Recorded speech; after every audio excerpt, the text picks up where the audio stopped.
Guys, it's officially fight week. Fight week. I'm excited. Why are you excited?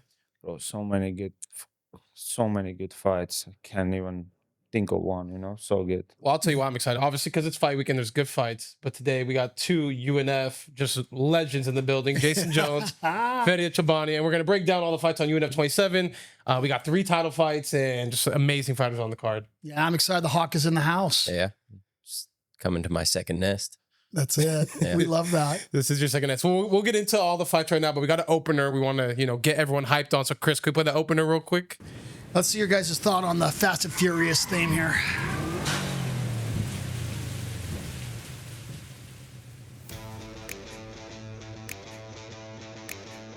The schmo.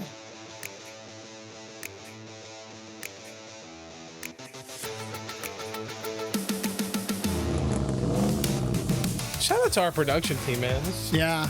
It's good stuff.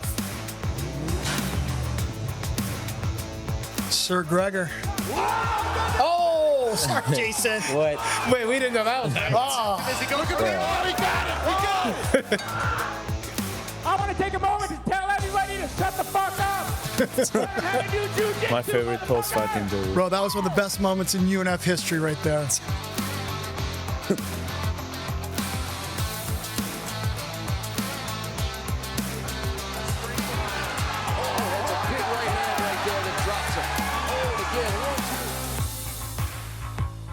action is too fast.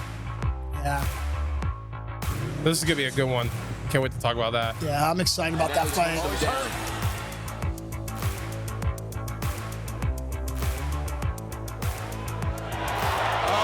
of trouble. And now double team. That's going to be a round. Jose Hernandez.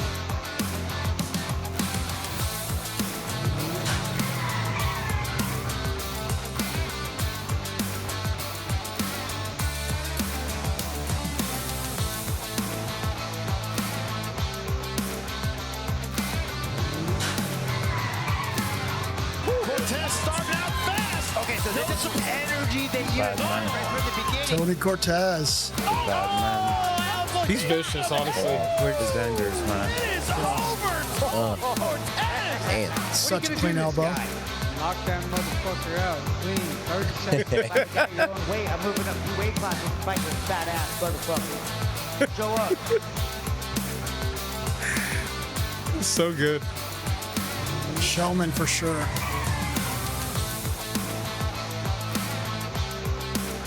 What's keeping him alive? He's getting just absolutely blasted. This might be the beginning of the end. Romero, but does he have enough? The mouthpiece. The mouthpiece. I love Brian Dow, bro. That's my brother. Yeah, I love him.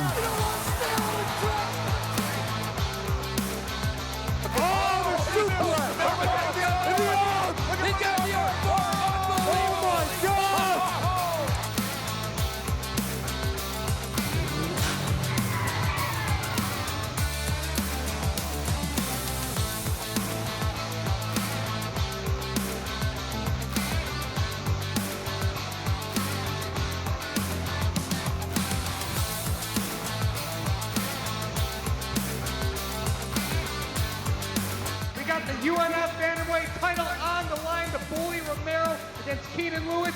Always a champ. I never lost my belt. Come on now. I'm defending again. And new and still, it's all me. I'm up next. Remember this.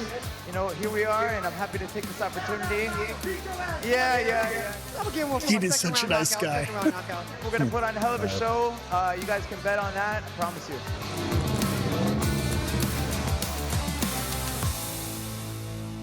That was so good. That was sick. That was good, right? Yeah. It was really good. Yeah, I produced all that. What do you guys use? CapCut? Wait, hold on. What did you say? You said you produced that? I'm just kidding, bro. I have Yeah. zero freaking talent when it comes to that shit, guys. Bro, You're that talented in takes many other ways. Good job, think so? bro. Yeah, Whoever made Thanks. it. Almost as talented as Fedya. I'm good at editing. Are you really? Yes, brother. Okay. Well, I think you're also good at breaking down fights. So let's start with the fights we just saw in that preview. Let's just start with the main event of the night. Anthony Romero versus Keenan Lewis. Keenan Lewis is fighting in his backyard, Woodland Hills. I mean, he's going to have that place packed. And he's actually been coming by the office, so we need to pick up more tickets and just being here, and he looks so dialed in and so locked in for this fight. I think more than his other past UNF fights. What do you guys kind of think about that matchup? Anthony Romero versus Keenan Lewis. It's gonna be a crazy fight. I feel like Anthony Romero, he's coming back. He's got something to prove. I feel like we're gonna see like a super mutant version of Anthony Romero, I think. And then I think Keenan Lewis obviously is gonna come super game, and he's got good experience, and he's a little bit older than Romero. Yeah. So I think he's coming off a loss too. Yeah, they're actually both coming off losses right now. So. Yeah, so they're both going to come back super motivated, and they're probably coming back hungry. They've trained with each other, so they're probably both really excited for this fight for sure. Yeah. So Fed, if I can ask you something, we faced a little criticism when we made this fight that both these guys are fighting for the belt, but they're coming off losses, right? What are your thoughts on that? I think they both deserve to fight for the title. Yeah. When you look at Romero, and when I think about him, I think of a UFC fighter. You know, he's on that level, and doesn't matter that he lost against Johnny. It's just styles. You know, styles makes fights, I think. But I'm not saying he's the better fighter, but I think he's at that level. He's right there. You know, there's just guys that will be able to beat you on just that exact time. But other than that, Romero is right there. He deserves to fight for title for sure. And Luis, for sure, he's been around so long. So yeah, of course, this is a great matchup, guys. Yeah. I don't think I could have said it any better. What do you? That was perfect. What do you think, Jason?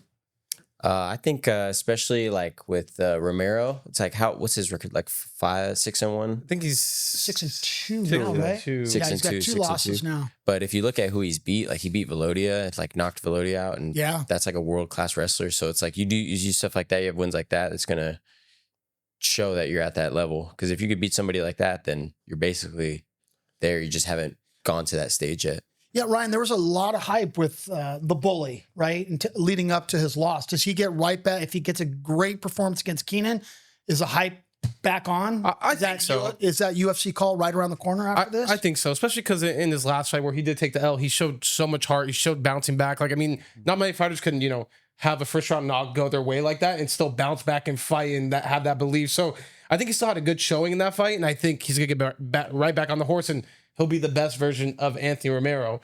Now I'm just excited to see what version of fucking Keenan Lewis comes out and what fight that's going to turn out to be. Yeah, so what's it going to take, Fedya? What are the keys to victory for Romero? What are the keys to victory for Keenan? How do you see this one going? I think against Romero, you need to mix it up. You can't just stand in front of him, man. He's so dangerous. It's like kind of like Topuria, you know? And I think the other guy needs to use his kicks, mix it up, just go for takedowns. Doesn't need to take him down, but he needs to put that dread in his mind that he might get taken down, you know? Man, he fought Volodya, he beat Volodya. I know how good is Volodya. So, bro, if after you beat a wrestler like that, brother, all of you can try to take me down, you know? So it's like, I understand, but you need to mix it up. You can't just stand and bang because you're going down. Yeah, what do you think the keys to victory are for either guy? For Romero, it's definitely like trust your skills, I guess. Like be confident in your skills because his striking's there, his jiu-jitsu's there. Like we've seen him. Like I forget the name of the guy he fought where he armbarred him. Brandon Spencer. Yeah, that Brandon fight Spencer. was insane. Yeah. And that showed like that showed skill in the pocket, skill striking, skill from range, skill on the ground. The way he was able to transition instantly to an armbar was really good. And then for Keenan, it's like he's got a very strong build. And he's off a loss, but before that he's on a 5-fight win streak. And he fought Chiwiwi's brother. Yep. So he did have like they were good wins. They weren't bad wins. And to win 5 in a row as a pro is not easy. That's Yeah, like speaking of that's a tall Chiwiwis, task. they're going to be in the house on Saturday. They hit me up yesterday. Raul's going to be there along with Carlos Figueroa. But who brings home the W, bro? Who brings home the belt? Right. Keenan or the bully, bro? I think Romero. I think like he has youth on his side. He has like that hunger. And I think he's just more well-rounded. I think his striking is really good.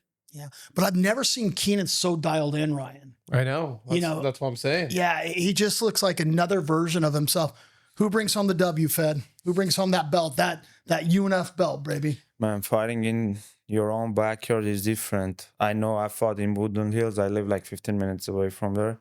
It's so good, so easy. Like, but I have to go with Romero. Sorry, brother. But Romero is just too good. I feel like it's his time right now. Doesn't matter the loss.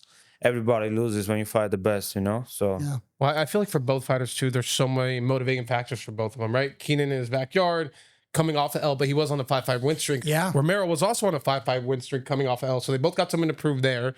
I think Romero really wants to make a statement. I think Keenan really fighting in his backyard. He's really taking it in and wants to show up. And so I really think you're going to get the best version of both, and I can't wait to see them fight. It would just trip me out how calm and cool Keenan's been. it's an amazing Right? guy. It's just this kind of like eerie, like just calm. What do you think? Yeah, I feel like that could either be like a good or a bad thing because sometimes, you know, you feel so like good or confident that you're almost like, ooh. But then sometimes when you're that dialed in, it's like you have less stuff to stress about. And sometimes when you're just stressed, like it's just, that could really weigh down on you. And then you're just thinking about every little thing. So that's definitely a good thing. I But think it's just his personality, to be honest. Yeah. He's an Yeah. amazing guy. The first time we were at this house, he was there. We couldn't even tell if he worked here or he was a fighter. You know, he was so welcoming. Hey guys, grab some food, grab some drinks. So I think it's just his personality. But don't think he's not a mean guy. You know, he's a mean guy. We've seen it in the cage. So Yeah. yeah, it's a great matchup. Yeah, I can't wait for that one. Good job to George. Shout the out to matchmaker. George. Yeah. He seriously makes some amazing matches. All right, well, forget George. Let's talk about some of my matches. Okay, here we go. Mine. Ryan wants his flowers. UNF flyweight Rising Stars title on the line. Jose Hernandez, who's the champ, is defending against Rayshawn Roland. This fight's been booked like 4 times through the Rising Stars career. We're 1 week away, so I'm assuming we're going to get there. Fingers crossed. No, we're going to get there. 2 dynamic strikers. I think 2 very deserving guys to be, you know, having a title fight. Obviously, Jose's the title holder, but he's went through a long way to kind of get that belt. Always fighting the toughest guys, and has went on a run now and really looking amazing. Rayshawn has also looked great and looked some improvements. Yeah, but they're both very similar, right? I mean, they don't say no to anybody. Rayshawn's wanted to fight the toughest guys. You know what I mean? Jose's definitely done that. And Jose has shown, especially his last 2 fights, just such an evolution in his game. And then you look at Rayshawn when he fought Nathan Hawthorne. I've never seen Rayshawn look so good. He looked like a sniper in that fight. Yeah, and that was a huge step up in competition for Rayshawn. Yeah. Like huge. And honestly, he passed that with flying colors. Well, Nathan Hawthorne is one of the toughest guys on the regional scene. I agree. Yeah. I agree. That's why it really impressed me. I was like, okay, you know what, Ray, you know, I think that made him deserve a title shot for sure. And I know these guys want to get a crack at each other, so I'm really excited for Well, it. the other thing too is like, and I love Kester Abad, but Jose just dismantled him. Yeah. Like, I don't think Kester had anything for and Jose. the thing is too, Rayshawn was supposed to fight Kester for that. Rayshawn got injured. Jose stepped up, and Jose, you know, looked like he should have been fighting for the title in the first place. Just the way he went out there and the way he handled business. Jason, what do you think about the matchup? yeah, they're both like lanky flyweights. So, and they're both like really crisp, really like quick strikers. Yeah. But I was really surprised with Rayshawn, especially the way that he fought Nathan Hawthorne, because I've trained with Hawthorne. I know how good he is, and he's a really good boxer. He's really good on the inside. Like his boxing is good. So for him to kind of like beat Hawthorne the way he did was really impressive. And then obviously Hernandez, he has the belt now, so he has that confidence. And then he really did dismantle Kester. And then he also like he utilized more tools to his game that like I didn't think he had. You know, I thought he was just a boxer, but you know, he wrestled in that fight. He sensed like, oh, if I take this guy down, I could ground and pound him and get that finish, and he did that. So his fight IQ is there, and he's developing and progressing with each fight. So. And talking about developing and progressing, I mean, Jose's had some hard roads getting him to where he is today. And there are times where I think in the past, his confidence may not have been there. I just got that sense. But now he's just on a freaking tear. What do you think, Fed? As long as it's striking, Russian is gonna knock him out. Man. I'm very confident. If it goes striking, he's knocking him out. Man, this is the slickest striker in amateur. You think so? Yeah, yeah, bro, so fast, man, so fast. Yeah. No, Hernandez is a dog. Like I watched the last fight, man. I loved it. He showed so much heart. He fought. He's a dog, but so is Rayshawn, you know. Also, Rayshawn fought who's who, you know. Man, since the beginning, he fought the guy. He was the champ. Desmond Alvarado? Yeah, Yeah. bro. Like after you've been through fire, you're the fire. You know what I mean? Russian is that guy. I think he was supposed to be the champion. The only reason he wasn't fighting for the belt because him and Parga were like friends, and if Parga was holding the belt, nobody was taking it. So now Parga is not there. It's his time, I think. Yeah, and Parga believing those are some big shoes to fill. Yeah, of course. You know what I mean? And they're training partners, I believe. So Yeah. Yeah. I've had a lot of rounds with Rayshawn. I'm telling you, man, this is the slickest. Does Rayshawn take you down? Just kidding. Who takes Fedya down, huh? Nah. He took me down a couple of times. Yeah, but yes, guys, Rayshawn is really good. Slickest, I think, slickest striker in amateurs. That's why I love, because I do think Rayshawn, to the eye, I mean, I don't know, I'm not in there, I'm not a fighter, but to the eye, I think Rayshawn's a little lankier. He has power and he's very quick, but Jose has some really slick boxing as well. Like in the pocket, like good hooks, a lot of volume. Who do you guys think shoots for a takedown first in the fight? If anyone does. I don't think anybody's shooting for No a one's takedown. shooting? I feel like when you go against a striker like that, and you guys are both like predominantly strikers, I feel like they're gonna have that kind of like, oh, I'm gonna show you I'm a better striker. And then maybe if it starts going the other way for somebody, then maybe they shoot. But I think Hernandez felt the taste of the takedown. He knows it's there for him. And Rayshawn been taken down before. And I believe Rayshawn is the better striker. So Hernandez is going to shoot the takedown under 1 minute. Under 1 minute. Really? Yes. Fedya, I love your takes, man. You got some good takes. Brother, I just know everyone. No, He's but like the it's a encyclopedia. great fight, man. You want to bet 50 push-ups on it? What? Let's bet 50 push-ups. I bet that was Jose doesn't shoot for a takedown in the first minute. Oh, man, nah, I'm not going to do that. Bro, you're an athlete. 50 push-ups. Whatever. That's fair. Well, what do you think, Jay? Do you think Rayshawn is the best striker in the Rising Stars, or what are your thoughts on that? I don't know. I mean, because I got to think of like, he definitely is quick, and it's he's like that.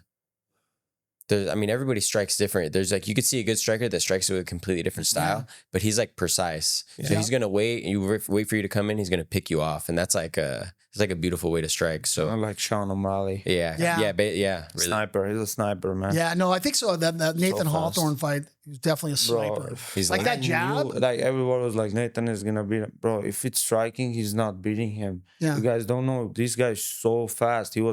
I remember he was at Hayastan, his hand was broke and he was sparring guys with one hand. And man, I was like, how is this guy so sleek with one hand? Even like he was like slipping, tuck. But let's talk about it though. So yeah, he's got the skills, but does he have the mindset? Does he have the heart? If he gets tested by a guy like Jose, do you think that affects him? Or has he been in deep waters before? And for sure, he fought Desmond Alvarado. yeah, that was his first fight. Man. Yeah, he's been in the fire since the beginning, and man, I'm following him on Instagram. He seems very locked in. I'm sure y'all see it too. Yeah. Stories, everybody is like always locked in. It's like 1 week, 6 days, 5 days. You know, like he's locked in, man. But Jose is a dog. It's a dog. That's what I'm saying. So I think Rayshawn is going to be ready. I think it's the same situation as Romero versus Lewis. You're going to get the best version of both guys. Both guys got something to prove. Both guys are supposed to fight each other like 3-4 times. You know, it's like, okay, they've been preparing. They've game planned. Like they're going to be their best versions going in there. And listen, I think both guys are going to need to, give it their 110% because both guys are going to be dogs. Both guys I think are going to get hit with big shots. Both guys are going to face adversity. So it's like really, who has the best game plan and who's going to dog it out the most. It's going decision. It's going to be a decision. Well, who's winning, Crazy. I believe Rayshawn is going to win, but it's going to be a tough one. But I think he's going to win. But it's a decision. I just don't see these guys have chin that nobody's going down. I actually agree with you. I mean, agree. I think they're both going to try to inflict so much damage where a stoppage may happen, but I think both guys are so durable and both guys are really slick on the feet as well, where they're going to negate some of the damage. Maybe in later rounds. I just want to watch this fight. No, I want to go all 3 rounds too. You know what I mean? me too. Yeah. Okay, so what do you think? Prediction? Yeah, I don't know. I think I'm leaning towards Rayshawn decision, same way, or maybe like You just like trying to like go like with maybe, support Fedya's choices. maybe a late stoppage. I mean, I think the route to victory for Hernandez is like volume, not letting him. Because if you let Rayshawn get his range and find his range and start picking you off, if you let somebody get their range and they're just comfortable in it, it's really hard to. That's what happened. I mean, Rayshawn and I love Nathan again. I'm not, but he just controlled the range. He dictated that fight, and if you let Rayshawn do that, he's so long. I also think it's with Rayshawn, you can't let him hit you with the big shots because that's what he's looking for, right? He's trying to bring you in. He's looking for those really good counters where. You can't take too much damage early from Rayshawn as well. So I think the volume will help with that. A high guard, obviously, and not letting Rayshawn be at distance for sure. Yeah. But yeah, I'm excited because I can see that fight going many different ways. Just the styles. I think those styles match up perfectly. Well, what's the height difference If you guys don't mind. I think Rayshon probably has like 3-4 inches on him. Damn. I didn't know he's bro, that tall. he's so big. I don't know, for right? Rayshon 125. has to be like 3 inches taller than Jose. for sure. Yeah. Yeah, man, so tall. It's Yeah. so you gotta mix it up with these guys. You know, when they're so tall, you can't just stay and like tuck tuck tuck. You're gonna eat shots. Listen, I think it boils down to who executes their game plan properly. That's really what I feel. Because I think both of these guys have the path to victory. It's whoever executes the best. For sure, Yeah. 1000%. What do you think with these guys though? I mean, whoever wins the strap, should they be looking to make their pro jump soon? You think they got a couple more, Ryan? What are sort of your thoughts with both of these guys? I think they've gone the Rising Stars experience, but I also think it's how they perform this fight. Yeah. Like, I think if either one of these guys could beat the other one pretty decisively, that means they're ready to go pro. Even if it's a back and forth fight, but I think like if you could really go out there and have a great performance versus a tough guy that you are fighting, that would probably get the confidence to make it ready. It's got to be pretty cool for you, right? Because, I mean, Jose's fought with us for a few years now. Rayshon's been there from the beginning. Yeah. Now Yeah. you see these guys making it up through the ranks, now fighting for the strap. I mean, it's cool, man. Look at the guy on our podcast right now. He's just, Fedya is like an alumni. I know. Yeah. Well, all these guys are kind of on that same trajectory, right? As far as Rising Stars with UNF, being built with UNF, going through, tough battles, good wins, all this stuff, and they're rising in their careers and kind of being under the UNF banner.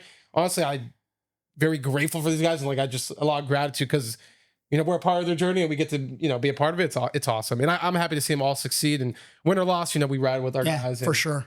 Only wins here. Fedya's only wins. No, Don't worry, we're bro. grateful, He guys. This said- is the best promotion. He said he's going to drop down to 55 to take your O. Yeah. You look already 155. No, bro, I got my like brother. 15 pounds just in the gut that I got to get rid of. Once I get rid of that, I'm down. And maybe do What do you think I surgery. weigh, bro? 175, Yeah, I'm like 172, but What do you think I weigh? 190. Damn, that's crazy. No, you told me last time. Oh, I was like, I feel like I don't look. But you got to give Brian some props. He's bulking up. He's been Hey, what do working you think out. I weigh? Great chin. 180-ish. I'm 190 right now. Yeah. Big 55. Yeah, now. you're a big 55er right now. All right, Jason, you just tell us how much you weigh too, because we're all talking about it. 171 right now. 171. That's a decent lightweight right there. Yeah. I'm about to get the drop down to the featherweight or what? I'm just kidding. Nah. All right, let's get to the next fight, and I'm gonna let you. I'm not gonna say much besides the two names, and let's hear your take on it. Gregor Balkian defending his Rising Stars welterweight title versus Jacob Dobetian, who's a training partner, and he's your student, right? Like you also coach Jacob. This is my brother. That's your brother. Okay, well tell us what's gonna happen on Saturday night. Jacob is fucking him up. Does Jacob have any jiu-jitsu? Oh, hell yeah. Bro, we're talking about the highest in MMA. What do you think? I just want to make sure because jiu-jitsu or Gregor not? might just get on the mic and say some shit. Okay, let me tell you this. Jacob might take him down and submit him. Yeah. Okay. Yeah. So Balkan, you better be ready, brother. This is not gonna be the time when you're gonna pull out some crazy stuff. Luckily, even though you set it up. So, but yeah, Jacob is ready for everything. He's strong mentally, physically. He's got great chin. I've tried to knock him out 1,000 times. Never happened. So, man, you take him down. I don't know. I just don't see Balkan winning. It's okay. This is how the fight is gonna play out. The fight starts. Dulbechan comes forward, starts trading shots, and Balkan shoots for a takedown because he feels like he's gonna get knocked out. Jacob defends, maybe reverse, gets on top, then some strike. Second round, Balkan shoots again, gets tired. Jacob ended up knocking him out. That's how it's gonna play out. That's the roadmap right So there. you're feeling no resistance from Gregor at No all? resistance at all. What do you think about two Armenian brothers fighting each other? You're all right with that? Guys, are we? Man, I like Balkan a lot because he's so funny. But are we gonna? I don't know, man. Is he Armenian? Are you guys sure? He more looks like the Frankenstein, Like I don't know, like you know what I mean? Listen, I mean, I love the confidence in Jacob. I love the confidence in how the fight's going to go. But I feel like Gregor's shown time and time again he's a tough out for anyone. Well, For who? Gregor. Anyone who, bro? He's fucking. Listen, I don't think you can discount Gregor. He's a gamer, bro. I don't think you can discount He's a him. gamer. Maybe he plays Minecraft, but I don't know, man. So Like, say in a world that Gregor were to defeat Dobetian, would you potentially ever fight him for it's revenge? never gonna happen. But if he does that, I'll come kill him. But Okay. it's not gonna happen, bro. It's not gonna happen. No, we're Like- just here to discuss it. I'm not saying one way or No, another. no. I do think everyone should give Gregor his credit because I do think time and time again he's showed up and he's made things Yeah, happen. he gets lucky time and time. Okay, I'm just being sure. honest. Jason, Man, let's get into you. What do you think? I don't know. You better be careful. That Jacob is Fedya's teammate, bro. He's a little like passionate about this one. I don't know. I would like Gregor to win. I think Yeah. So of course, because you want someone that beats you, don't look like a bum, man. yeah. for real. Like that's the whole The point. thing Gregor has is Gregor seems to have like some plot armor. The thing is, Gregor works with my brother Joaquin Garcia. Yeah. Man, that guy is so good. That's the thing I told Jacob about. Joaquin Garcia is a future UFC fighter for sure. I've seen him beat up UFC fighters. Man, so good at taking people's back. And Gregor is smart. Gregor is sticking around Joaquin, and he's good at taking people's back. So Gregor, we know your game plan, brother. Yeah, but I know he has good. Also, Timo Oyama, that yeah, was a great so good. Yeah, so good. No, bro, I like Balkan a lot, bro. You- I always talk. He's Listen, fighting my people friend. I don't think really knew Gregor that much until the Wineland fight, but he really became like a name and a character after that. He got the best post-fight interview in best ever. UNF Yeah, history that was fucking easily. great. Yeah, that was sure. that was the best. I don't know how you top that.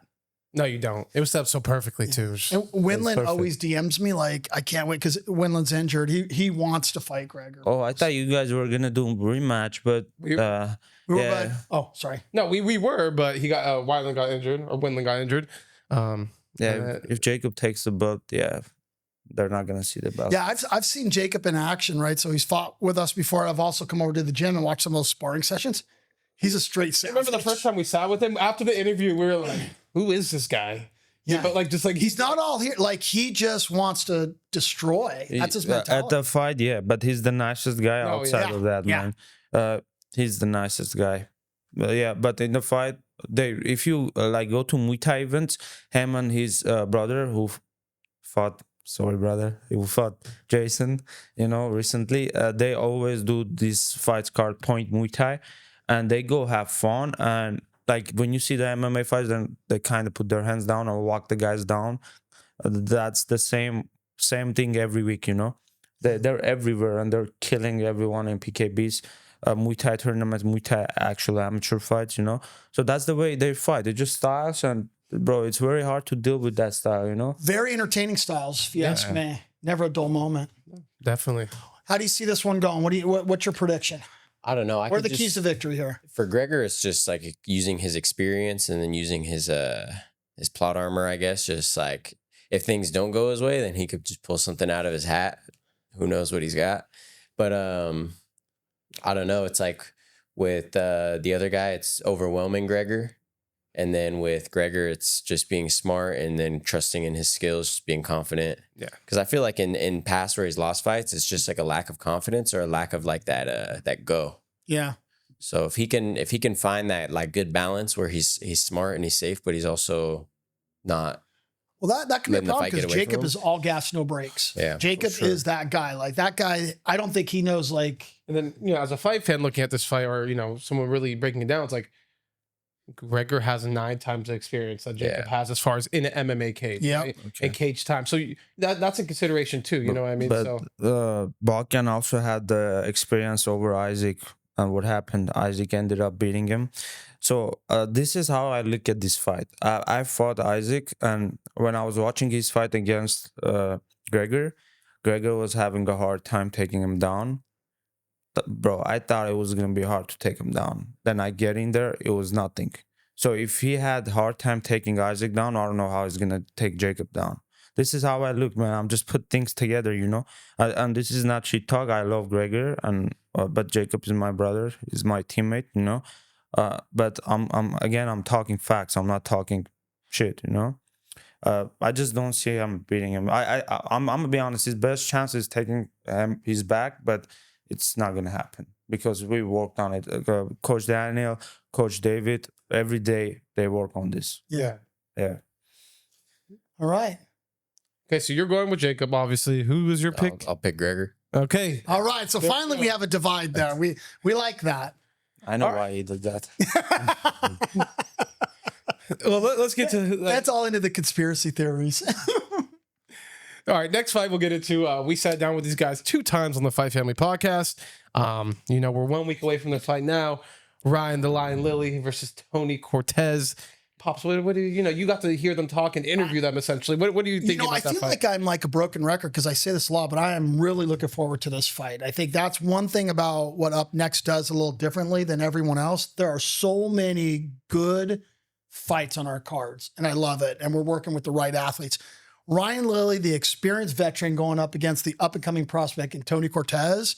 Super excited. I mean, the stakes are super high because if Cortez gets in there and destroys fucking Lilly convincingly, he might be able to get that call to the Contender Series, right? Yeah. Where Ryan Lilly has something to prove. He wants to stop the hype train that is Tony Cortez.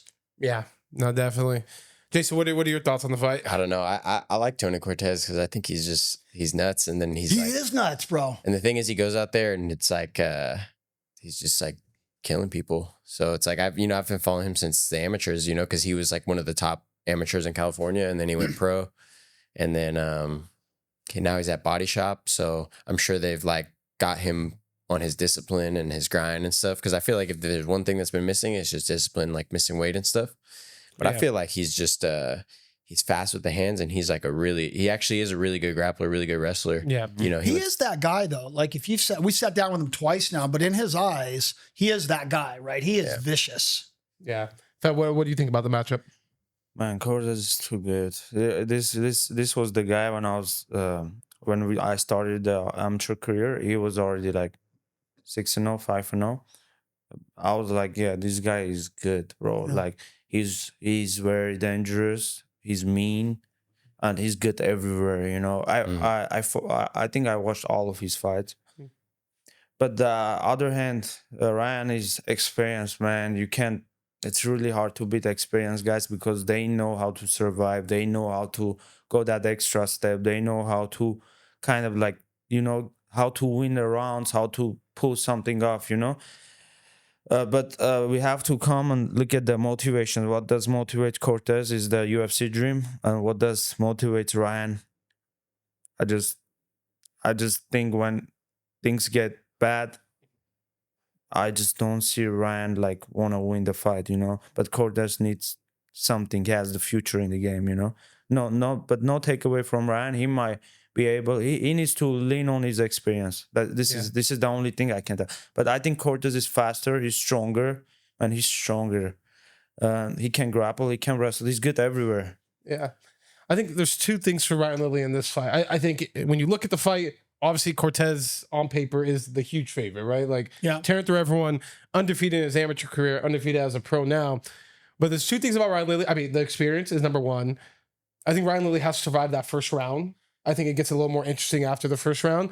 That's and then if you do watch Ryan Lilly's fights, for I think 90% of the fights, he always like dazes or hurts his opponents with like a decent shot on the feet. He's quick. He has decent movement in and out. So I think those are like certain things you got to look at in this fight. Again, though, I do think you're right. Where like there's a lot of motivation on Tony's side. Tony is very close to probably getting that call to the UFC, and he has to get through Ryan in convincing fashion, I think, to really make a statement.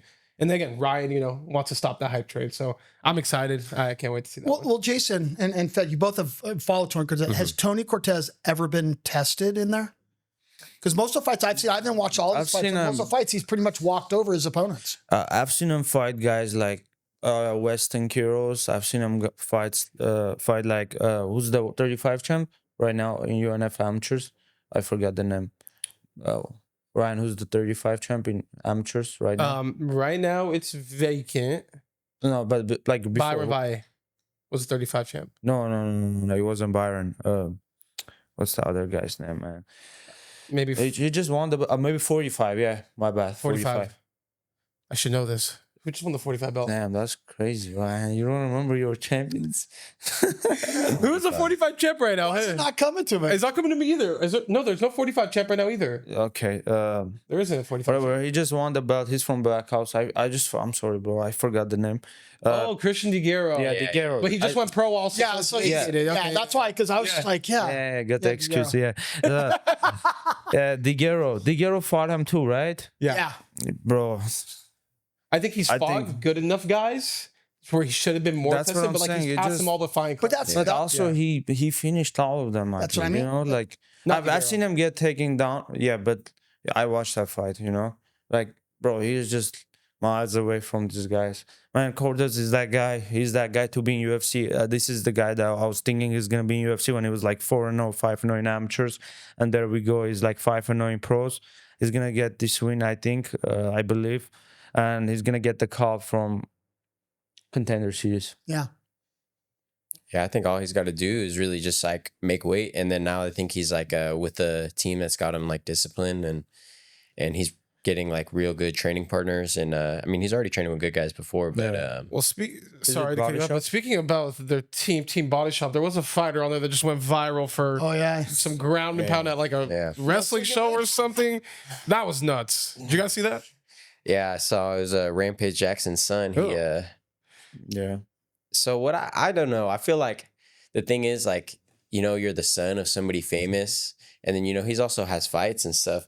It sucks because I feel like there's a video that went viral where he was live streaming him sparring at Body Shop, and he Yeah. got kicked in the head, and he like got basically like TKO'd, Yeah. and then he's just been getting clowned for days, and then he has the opportunity to like Show how like maybe be like, oh, yeah. I'm tough, and then he hit an unconscious man 30 times. So it's a gnarly video. That's like that's one of like the most brutal videos I've seen in a long time. yeah, no, for sure. Yeah, I mean, I think that's a really unfortunate situation, right? And I think it's two pronged, right? Like he's blessed to be Rampage's son, right? He gets that notoriety. He's probably some doors have been opened for him, but now he's under much more scrutiny than what a normal person would be. I mean, I just hope. I mean, you don't know what happened. You don't know what motivated. You don't know what happened behind the scenes. You just hope that the guy that got his ass kicked is okay, and that Raja. You know, Will learn. I think he's possibly looking at some serious fucking Yeah, prison charges. time. I mean, Yeah. that's It's like especially attempted being a murder. trained fighter. Depending on the injuries with this guy, he could be facing, you know, assault with a deadly weapon. I mean, Yeah. that's kind of some serious shit. You said he's blessed to be his son, but I will argue with that because when you have someone like Rampage as your father, legend, right?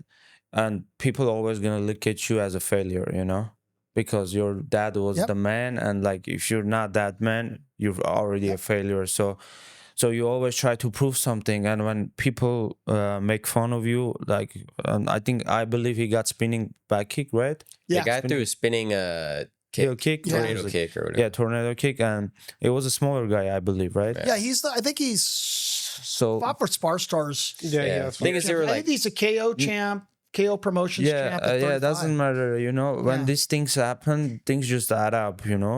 Things just add up, and there's a point. We all are human. You just kind of let it out. But I believe in grace. As a Christian, I believe you have to forgive and you have to forget and let it go. I don't want to judge him because I don't know how I will react in that situation. But I hope God bless them, and I hope nothing happens to the other guy first of all. And as long about the charges, I'm not gonna say anything about that. Yeah. Look, you wish the best for both, right? Like no one wishes any negativity or shit in people's lives. I mean, Sure. it's one of those unfortunate situations. I mean, you know, hopefully everybody's okay. Yeah, definitely hope that Oh, there the we go. wrestler is safe and no This is crazy just brutal. damages.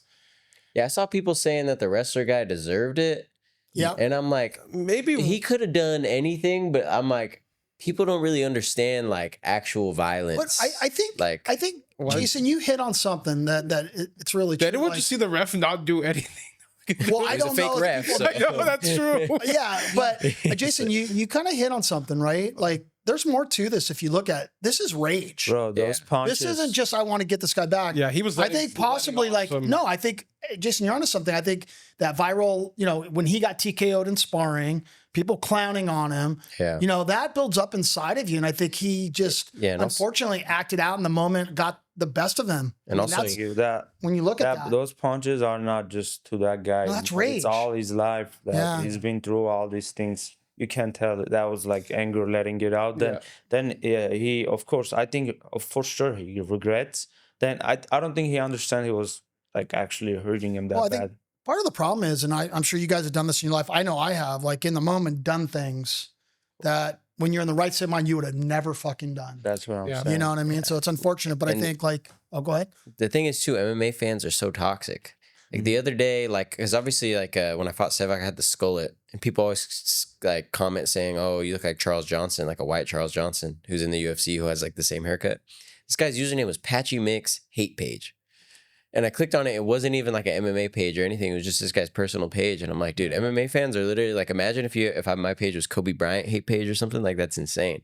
Yeah. So I feel like it's Yeah. you're dealing with like the most toxic and most negative people who also like no one that doesn't fight understands like fighting. Well, that's why I really feel for you That's the thing. guys, and it's something you haven't had to face yet, Fed, but you've had to face, Jason. Top of the world, bottom, top, bottom. Like Yeah. it's just the ups and the emotional ups and downs. Like one day those fans love you, supporting you, and congratulate. The next day they're just talking shit. Bro, like when I beat Isaac, okay, the same thing Chimaev did to Dricus, that's what I did to most of my opponents. Like, okay, some people comment in the comments, I see they say, "Oh, why is this guy going pro? It was a hugging contest. It was this." Bro, I'm not gonna look for a validation from the world that crucified the best man, you know, the perfect man. So it's like, I don't care what you guys say. I'm just keep doing what I'm doing. But you gotta understand, bro, this guy doesn't understand fighting. So like, why will I care, you know? It's like taking criticism from me. I don't know shit. You know what I mean? That's what I'm saying. I'm like, Yeah, So totally. wait, can I stop taking criticism for you? Is that a thing? No, yeah, I'll give you criticism from I know how to run a business, but fighting, man, you and Jason, you know, you guys are the bro, experts. you knock someone You've out, they're gotten like in there. lucky. You dominate someone, they're like hugging. You submit someone, they're like, why this guy go on the ground? He can't strike, bro. Like whatever. I can't be. Well, listen, I perfect, think man. it's in today's age too with social media. Everyone has something to say, and everyone has the freedom Yeah. to say whatever they want behind a phone screen. Like someone could call you any curse word in the world that they That's what want, I'm saying. and they're safe. So, like, I think now you got to have thick skin and be mentally strong enough. Like, but if it's not the people close around me that I respect and give a shit about, you can't let it get to you. But again, Yeah. to that point, it's Rampage's son. Rampage is always on Kick streaming. He's actually getting big on streaming. His son's trying to do it. So now they. You know, it's probably hard when you got tens of thousands of people fucking shitting on you or saying something. Yeah, but when you choose that life, you open yourself up for No, it. 100%. When you're a public But figure. you got to mentally be prepared, I guess, to take it in 100%. as well. Yeah, I just wish the world were full of more respect. You know, I'm not a Yeah. big fan of these guys that hide behind these hate pages or make these comments when they wouldn't have the courage to say it to your face. You know what I mean? I That's wouldn't why- say anything about you that I wouldn't say to your face generally. So, That's not what happened I before the think we all podcast. Man. have well, yeah, I to- was talking crap about Fed earlier, but no, just no, kidding. but bro, we have to just forgive, you know. Yep. This is what I see. Because listen, also it's a thing of, you know, these people have probably their own internal problems, and it's why they have to lash out and they have to talk shit to make themselves feel better or get attention or whatever it is. Not that it makes it okay, but I think you bring up a good point. You know, where you just. I think Mike Tyson said it the best, right? It's like social media made all these guys so comfortable talking shit without getting punched in the face, you know? That's how they feel, and it's crazy because they will never say that if we're in the same room, you know? Yeah. Because they don't want to risk their lives, you know? Well, I think the thing is we're Cold not, line right we're there. not the It's a judge, really cold jury, line. right? God makes the ultimate decisions, right? Like True. it's not for us to judge anyone. You know, we wish everybody sort of the best. Amen. You know, 100%. All right, well, let's move on from that. Next fight, Artur Arutyan versus. oh, I already know. I already know who Fed's rooting for. Arutunyan. Arutunian, sorry. Versus Age. Carlos Puente. Artur making his return. He hasn't fought in a little while. But you know the whole MMA community is really like high on him, thinks he has a great future, thinks he'll be a does. UFC fighter one day. Carlos Puente, though, is a talented fighter, has fought some really tough guys as well, and is looking to make a statement. Really, really, really, really excited for this one. Yeah, I think Arthur, I mean, I wish he was more active because I do believe he's got, and you know, the guys in the training room talk about like he's got UFC level talent from For what sure. I hear. Easy. Is him and Jora Sarakian, I believe, are the most skilled Armenian fighters outside of like Gerard Musasi, Arman Zarukian, you know? And Fedya Chobanyan No. But yeah, they're pros, so and I'm Gregor not the... Balkian. Oh my Sorry. I'm leaving. sorry. Nah, Arthur is that guy, man. So good.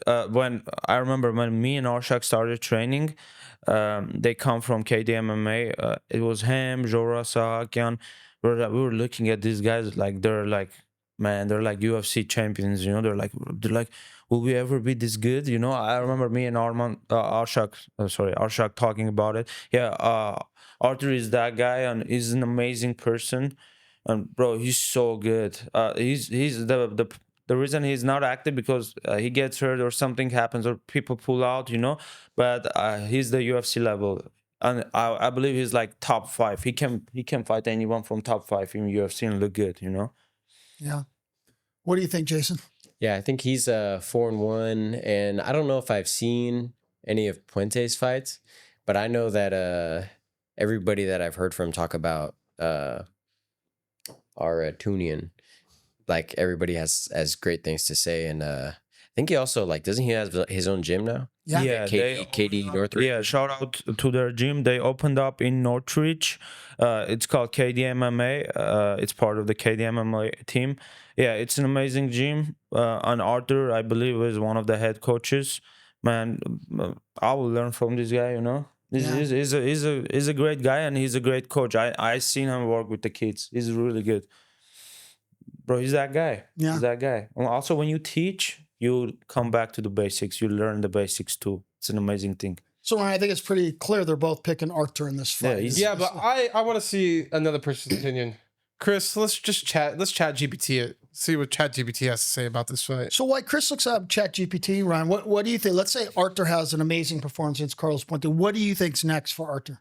I think he has to pick up the activity, but I honestly think he's a couple of performances away from a contender series or getting some real eyeballs on him. I think people already had eyeballs on him. I mean, when you watch him fight, he has the movement. He's slick. He's really, really good. But I do think the inactivity is kind of been his downfall. Not downfall, but he needs to get on the horse and get the ball rolling, get the momentum going. Yeah, I think because if you want to make it to the UFC, you have to commit your life to that pretty much. Yeah. And I don't think it's not that his life isn't committed. I don't know what's going on. No, it's focused for training. Yeah. But I don't know, is it focused I think they want to see activity. Yeah, is his goal, and I don't even know this, is his goal to get to the UFC? For sure, right? of course. That's the ultimate goal for every fighter, right?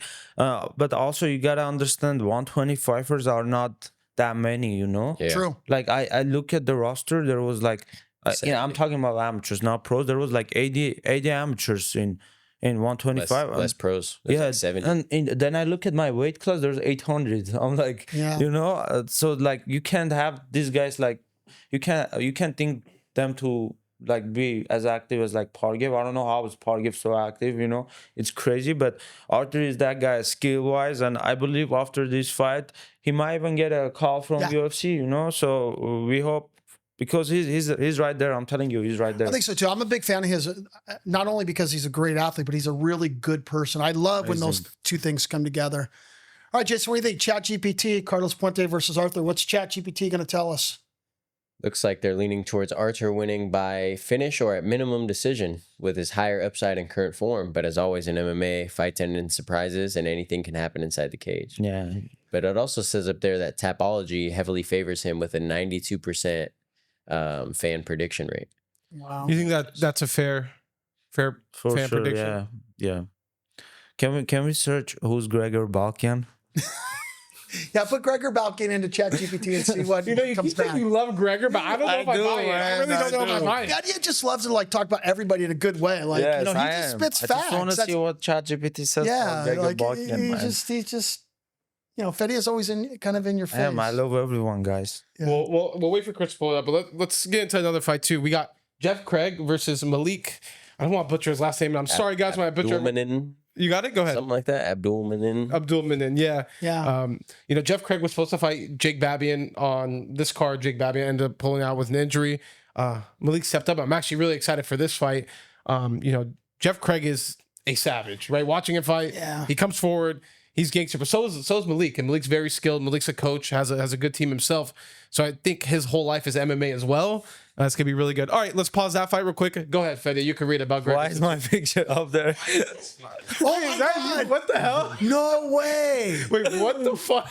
ChatGPT has your picture. I'm telling you, Gregor loves me. Wait, maybe because Gregor's trying to imitate. well, it's because Gregor's a Rising Stars champ right now. I think they're getting that, and they got that picture off. Yeah. Wait, Rising Stars champ. That's so. So are you Gregor Balkan? Are you guys like Gregor? doppelgangers? Gregor actually texted me, guys. He said, "Hey, brother, can I keep your belt for a while till Jacob comes and take it?" I'm telling you, man. So funny. What does it say? Anaheim, California. I knew he had fake accounts, man. I knew it. He might be on those dating sites, like throwing up your picture, bro. Who knows what's going on here? Grinder or something. All No, right. I'm just kidding. They're Hey, trying to we make have a the- significant title. There you go. Hell yeah, best title in California. There we go. Listen, I do believe like our belt is the most sought after in California for sure. Easily, So, yeah. Definitely I- the nicest one too. From what I hear from a lot of athletes, like if you hold a UNF belt, it's kind of a little Well, prestigious. it was cool because DeGarros fought for a couple other promotions, and he was on the podcast. He said, when you win the UNF belt, really it means something. So Yeah. that was awesome to hear. But back to the fight: Jeff Craig versus Malik. Jason, what do you think about that one? Well, I know Malik, and he's I think like predominantly like he started his career mainly as a striker. His dad grew up teaching him kickboxing and stuff, and then he started his own gym. But over the past couple of years, like I've seen him really take a dive into his grappling, and he's gotten really good, like jiu-jitsu wise, like wrestling wise, really good.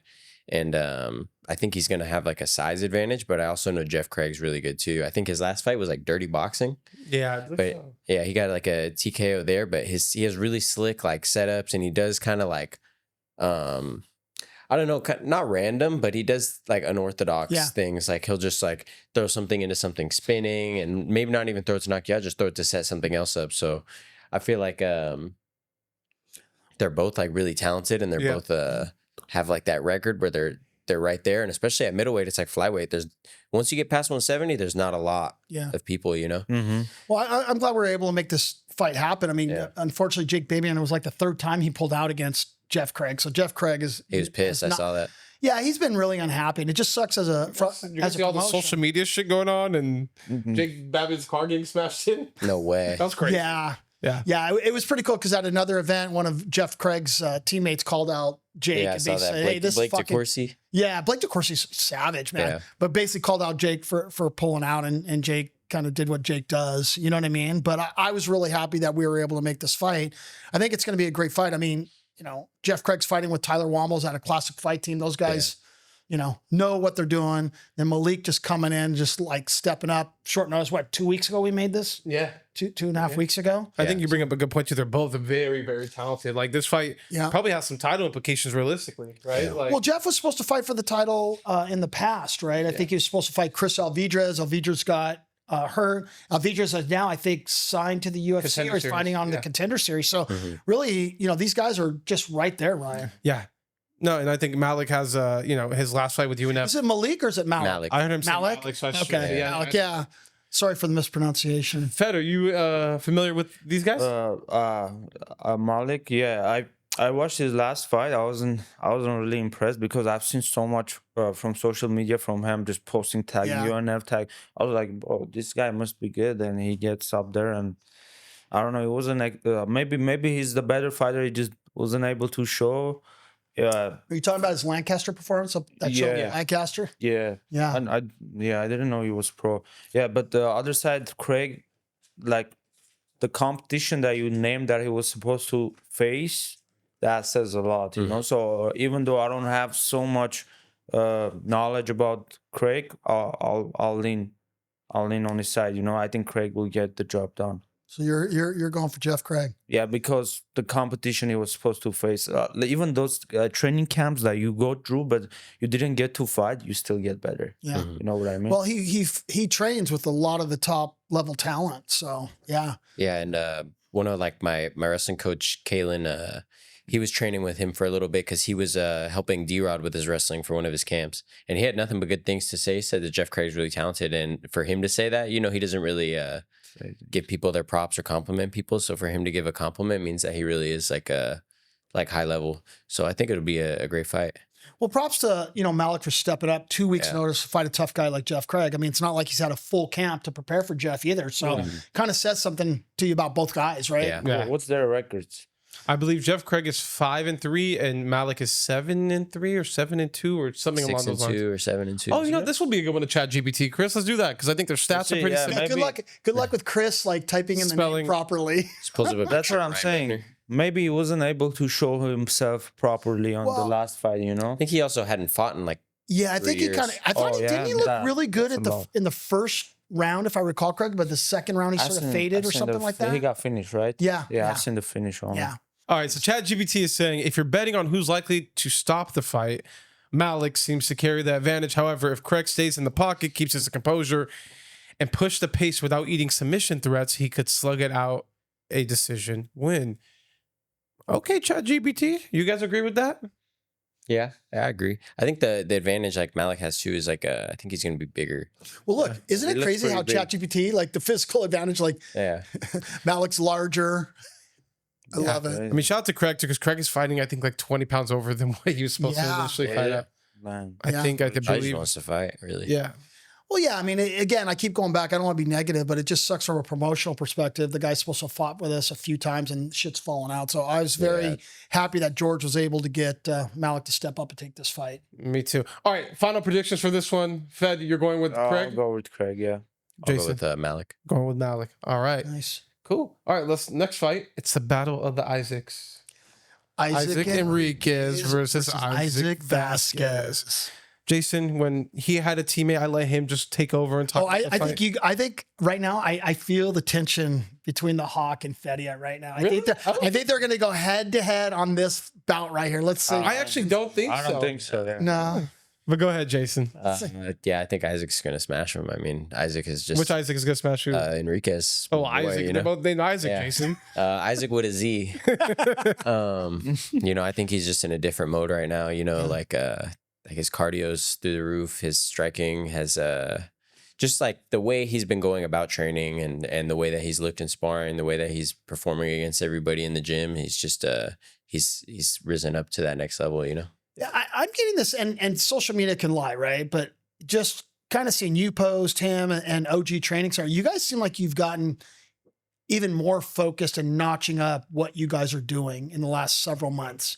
I don't know. It just seems that way to me. I feel like we're always like pretty locked in and dedicated when we're fighting. But I think maybe with Isaac's past two fights, you know, is a little bit of going through the motions and just like, you know, sometimes you get in that rhythm of Yeah. staying active. You almost feel like you're fighting to fight. And now he feels like he's fighting, you know, for something different, you know. And you know, it's like every day of the week he's putting in work, like whether it's like we're just helping run a class or he's going to conditioning or, you know, he's doing all the things that you need to be doing to be successful. And then, you know, we have good mentors around us. Like, you know, Coach Georgie, he guides us on the right path. Like I trust that he's going to put us in the right direction and not steer us wrong. So, you know. So I have a question. Has all the crap talking going on with Edgar motivated Isaac even more? I did. Does it I even honestly, like, I or don't is think. Isaac like whatever? I think we just laugh at it. I think it's Yeah. just funny. I mean, it's definitely motivating for Isaac because, like, you know, it's like fighting somebody that, you know, you're excited to fight because they're talking Yeah. shit. If somebody's talking shit, you're gonna want to fight them. It's gonna encourage you to do more. That's what I mean. I mean, Yeah. but no, it doesn't make him mad. I mean, like, I feel like Isaac's like, you know, he's not really fragile like that. You know, I feel like some people that would really like get to him, but you know, he was excited for the Edgar fight. He wasn't really like, He seemed that way. yeah. Yeah. Well, listen, I think the winner of this is going to probably be facing Edgar for the 155 title, hopefully in October if no one gets injured and, you know, whoever wins that. But yeah, I mean, also for Enriquez, he's had a wild Rising Stars journey if you really think Yeah. about it. Yeah. Second Rising Stars fight, week notice, not even week, 2-3 days notice. Yeah, it was like a Steps up to fight for a title and gets a knockout. Second fight, he's probably like, dang, what the hell? Then he fights a guy who's like 7-2 as a Rising Star, Yep. who's been, you know, our champ, fights him and then beats him in his third fight.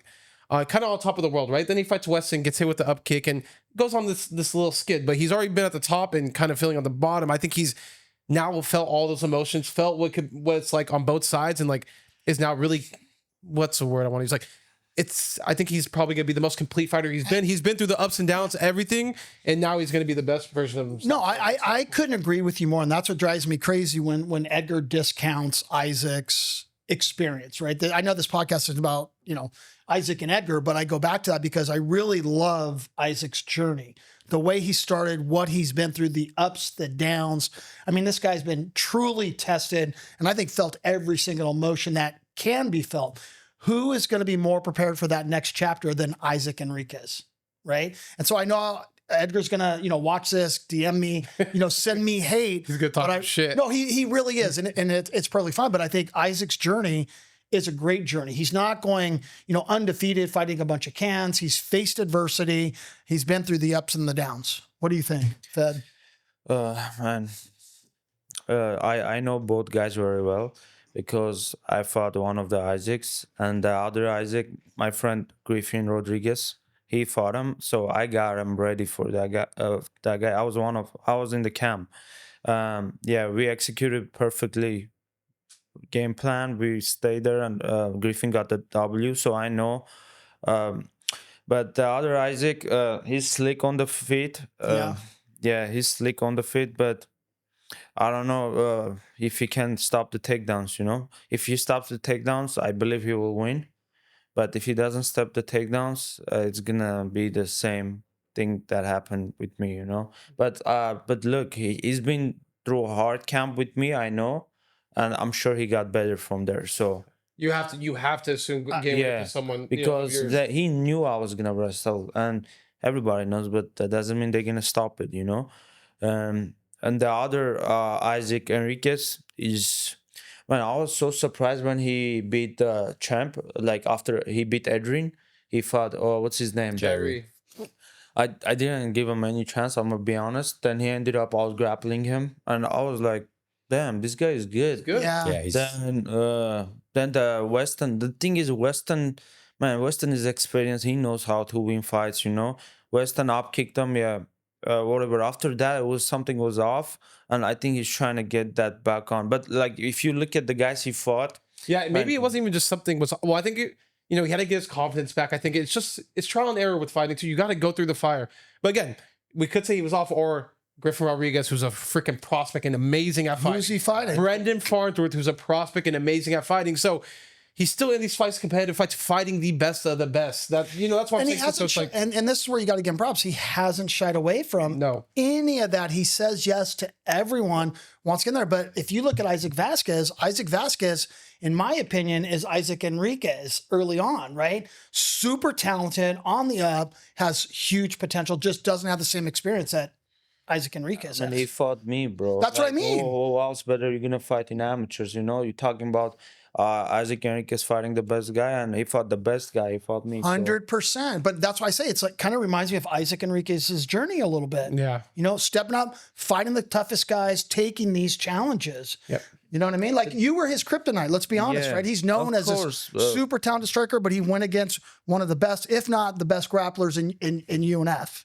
And he took the challenge. I'm the best amateur fighter in the world. I said it, so it's not even a question. I said that too, and Ryan said no. Yeah. I just want to let you know. I said no. I said yes. Ryan said bro, no. Ryan, you want me to tell all these guys' name that docked me, bro? All your guys gonna lose the hype, so I'm not gonna do that. Did I say that? Yeah. Yeah. No, so, he didn't say anything. Other than that, look, I'm getting Fed fired up, man. He's gonna fight. Vasquez is gonna fight. Yeah. I know he's gonna fight. Even until the end, he was trying to fight, but I don't know. But when Griffin stopped the takedowns, Enriquez had very hard time, and he was getting outclassed the whole fight.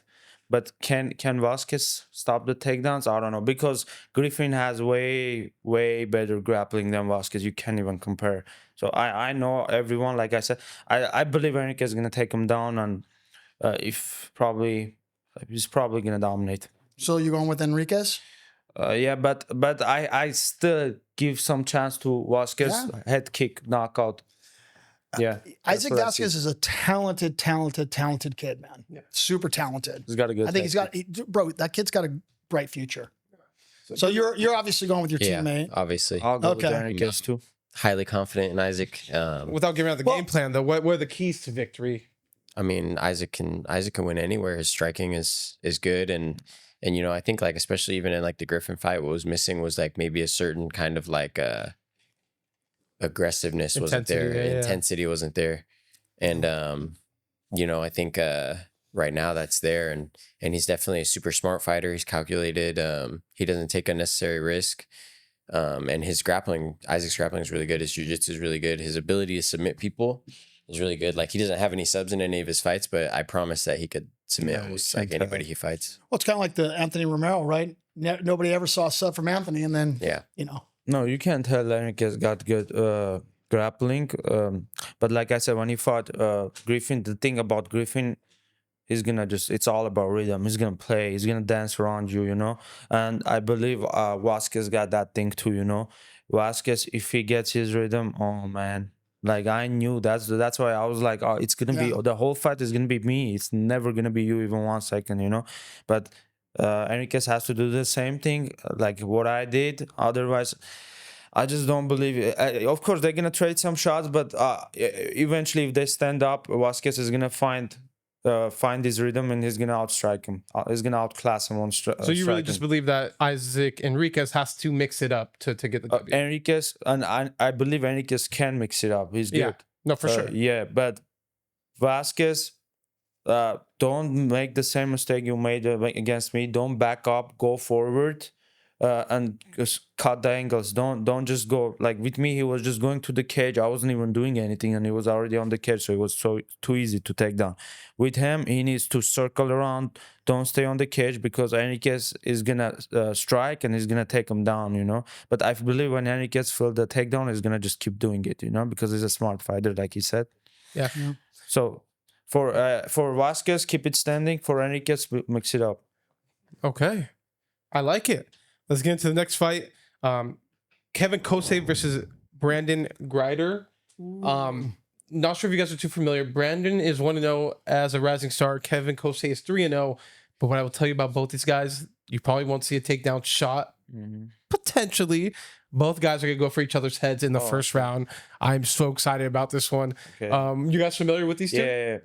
I know Kevin. Yeah, I know Kevin. I don't know Brandon. Kevin. But Brandon comes from a really good camp. Yeah, So from John. yeah. He changed the Majali, so you know he's got some. Listen, I've tried matchmaking for Kosei. I've matchmaked for him a couple fights, and not a lot of the guys out here want to fight Kevin Kosei. When the power that kid has from Brandon's team, I think they got back to me in like 2 hours, and they were just like, "Yes, let's do it." So I think they, there's not too much tape on Brandon or anything, but they really like it's going to be a fire fight. I can tell you right now, my pick for fight of the night, and I don't see it going past 1 round. No, I don't either.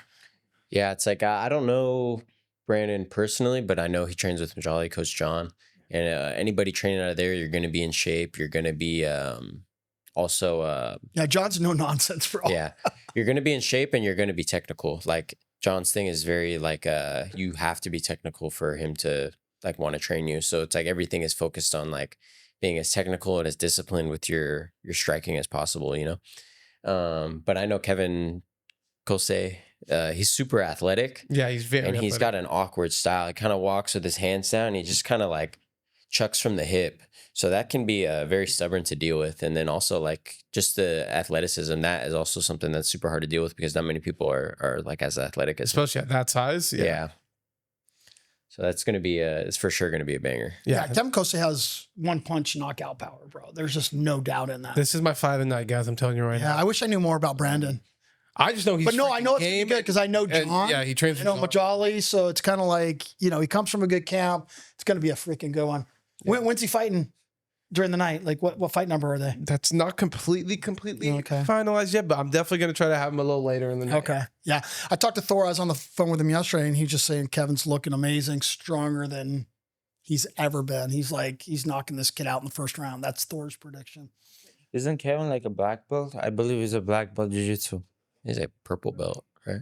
Because Carson was talking about him like being so good at jiu-jitsu. So you guys might see takedowns too, I believe. You know, don't just think that he can mix it up, man. And he's an athlete. You know, I've seen him dunk like basketball like crazy, like jumping. You know, he's an athlete. Like athleticism is different thing. Being a fighter is different thing. But this guy got both. You know. Yeah. I had no clue he had any ground game, to be honest with you, because every time I've seen him fight, he's knocking fools out. Knocked out the bank. He knocked out his. We don't talk about that one. I'm sorry. Yeah, sorry, Jason. Don't come for me. I love the bank. And the bank are actually going to get into a high-speed pursuit. No, but Kevin Kosei's first fight was basically a viral knockout. No, but him and the bank are really close. I'm close. Okay. I'm close with the bank too. I talk to him all the time. Good kid. Nice. Yeah. Cool. So let's get some predictions on this one. I got Kevin. You're going Kevin? I'll pick Brandon. Again, and this is my pick of fight of the night. I don't know how it's gonna go, but I just can't wait to watch it. It's gonna go. That one I will be sitting at my matchmaker seat. We do need a viral knockout, guys, because when I'm looking at our social analytics, man, when we're getting these, we've had like 3 viral knockouts this year. Like that, Jacob 4. will get one against Gregor walking out. That means it's gonna knock you out because I saw your picture on ChatGPT. Oh, no. He's just using my account. I'm telling you. All right, next fight: Stefan Killam versus Daryl Westfall. Love this fight. Guys that just bring it, like, and they don't necessarily care about winning. Well, let me not speak for them, but the way they've talked, they care about going out there and performing, Entertaining the fans, having a firefight, and entertaining the fans, which you gotta love in a sense if you're a fan of the sport and you want to be entertained. Are you guys? I'm sure you guys are familiar with both the guys. They both fought under the UNF lights. Jason, talk to me. What do you think about this one? They're both just gonna come and scrap. Really, it's like all I'm really expecting is if you've watched Daryl's fight against Knifeface and you watch Stefan's fight against Knifeface, they kind of look like the same fight almost. They just went out there to scrap. Really, I mean, I know Stefan's like he's got grappling that he probably hasn't utilized. I mean, he's 0-3 right now, but I mean, before Knifeface, he fought 2 like the top guys at 35, like 2 guys that I think ended up being like camo champs or close to it. Yep. And then Daryl, he's a 1-1, and I mean, they both lost to Knifeface, but I think they're both just ready to scrap. Really, I mean, I think that's what they're looking forward to. Really, is just to go in there and throw down. One thing I love about Double Barrel Daryl, like he just enjoys the moment. Yeah. Like after his Knifeface fight, his face was all jacked up, and I just remember the pictures that he took with Ryan. He was so proud putting him out there. Like he's just in it. Yeah, I love it. No, for sure. Enjoying the moment. Listen, I think he's also a little bit older, but I think MMA is a passion for him, and he loves the feeling of competition and putting on a show. Yeah. I mean, guys, let's talk about that because I think both these guys do that. Like, what does it feel for you guys, right, when you get to go out there and you got the fans roaring for you, you have a viral knockout, or you dominate in front of all your fans? Like, what is that feeling like? Because not many people get to feel that feeling. Feels good. Oh, that's good. Yeah, it feels good to win when you do, but well, listen, bro, we're not talking about the loss right now, but the idea of like the walking out, being in the cage, like no matter what, though, it's like almost like a dream, really. Like you're just in there, and it just feels like you're like I don't do any drugs, but I'm assuming like whatever, like maybe heroin must feel like or something. It's like that. It's just like you're in there, and you just it almost feels like you're especially with the lights and up next, it's like the whole crowd just goes away, and then it's just like you're in there. It's a freedom. Yeah. Can we search on ChatGPT how many % of people step in the cage? I believe it's 0.01 or something. Of course, yeah. Okay, that makes you that. Well, if you elite. go on Instagram, apparently fighting's easy. That's what cracks me up. Like all these like keyboard warriors talking all this shit. Like that's one thing I think from Ryan, my perspective, because we both have never been in that cage. Like we kick you guys, huge amount of respect. Like the athletes deserve it because, I mean, you're risking it all. You know who doesn't deserve it? The guys that run out of the building, guys. So that's the type of person that don't deserve that's right. Did that guy ever get back to you? Or bro, you see how many people remember them? Oh, dude. You see 250 comments. Like they're like, oh, my dad bought a ticket and this guy just ran out of the building. Yeah, we've had some weird shit happen. That has to be one of the weirdest. That was one of the weirdest things. Well, we're just like, what do we do? Do we give Anthony the belt? What do we do? What do we do? And one thing you said, it's like we forgive everyone, right? So like, I forgive him from our promotion. You know, we had a title fight, everything. But for him to then go talk shit about someone else when you do that is like where I just draw the line. I'm like, I don't know, man. That's judge. No, I forgive him too, and like for saying whatever he said, whatever. It's in the past, man. I wish you the best. May God bless you. And if you fight, you step in. If you don't fight, it's fine. There's a lot of other things to do in life. So, may God bless you, brother. What is it? So 1 in 200 to 1,000 people. Okay. 1%. That's a great. Whether an MMA cage or a real fight. I've been inside an MMA cage for a real fight. Well, that's 1%. That's the elite. Yeah. Of course. That's why you're different. No, this is true. I think it does take a special kind of person to do it. I feel like 1 in 1,000 even that's like, I feel like that's a little high of a number. I feel like that might be because I the way I think about it is I'm like, all right, I think about like, all right, I live in Riverside. There's 400,000 people or however many in Riverside. There's like 4 gyms. And then out of these gyms, there's like 15 people total fighting in Riverside out of 400,000 people. That's like nothing. So maybe, that's crazy, huh? I think it just takes so much. It's literally 0.01%. I was right. Yeah. I was right. Yeah. And it's crazy. Listen, you guys have a lot to be proud of, and that's why, I think every athlete that gets into that cage deserves respect. Whether their goal is to get to the UFC, right? Because I do think that there are just guys that are just getting in there and fighting, right? And then I think there are guys that are seriously training, wanting to make this a career. 1000%. And I respect both. Yeah. No, me too. So back to Killam versus Westfall. Who do you guys? Well, Jason, start with you. Who do you got in that one? I mean, I'm cool with Stefan, but I'm friends with Daryl, so I think I'm rooting for Daryl. I think he's excited, and I think he's confident. And So. what was really cool about Daryl too, his first fight, which he got the W in, to his fight with Knifeface, which he did take the L, but he improved tremendously. I thought his jab looked really good compared to his fight before, and you can tell he's like taking it serious and really training. And then again, Killam looked great against Knifeface too. So I think with Knifeface, several people said that fight could have gone either way. oh yeah, it could have. I rewatched that one. It was really close. I was leaning towards Stefan in that one when I watched. Yeah, I think the commentators were too, right? Yeah. Again, though, it's MMA, so we gotta know how the judges are. But that fight, actually watching it, you weren't mad either way. I feel like whatever way it went. Who do you got in that one? I got Killam because he looks like Arshak. What? Because he looks like our Shaq. Can we pull up the picture again? Oh, well, some exciting news potentially. I'm just gonna let it out there because I don't give a shit. I'm excited. I know this one. Knifeface versus Arshak Dorian for the 135 title in October. Let's go. Ooh, I like that. I know Knifeface is dealing with something right now, so we're just waiting to hear back from him. But perfect world, we're gonna have that fight made for the 135 title. Yeah. So that'll be really cool. We're gonna have 170 champ from UNF. I won 155, 170. Arshak is gonna bring 135. Maybe move up, get the 145. Then Jada will get the belt. So yeah, we're taking over the promotion, You are sir. okay. Belt by belt, brick by brick. All right, next fight.